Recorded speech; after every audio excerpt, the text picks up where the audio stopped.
నేను మీ Lavanya. Good morning friends. నిన్నటి అన్నంతో గార్లిక్ రైస్ చేస్తున్నా. ఎలా చేస్తున్నానో చూడండి. కొంచెం జీరా, కొంచెం ఆవాలు,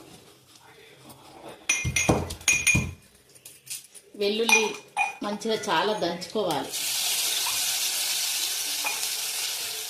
వెల్లుల్లి ఎంత వేస్తే అంత బాగుంటుంది. వెల్లుల్లి ఫ్రై అయ్యాక కరివేపాకు వేసుకోవాలండి.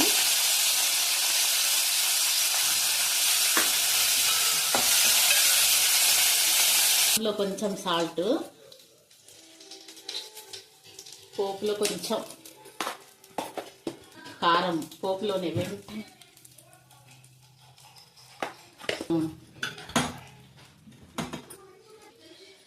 రైస్ని ఇలా పొడి పొడిగా చేసి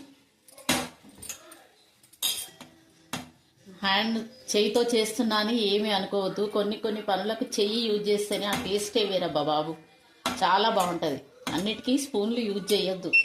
మన హ్యాండ్ ఎప్పుడు నీట్గా ఉంచుకోవాలి, హ్యాండ్తోనే చేయాలి. ఇందులో వేసేసి వేసుకోవాలి. అంతే. స్పైసీగా గార్లిక్ రైస్ చాలా బాగుంటుంది.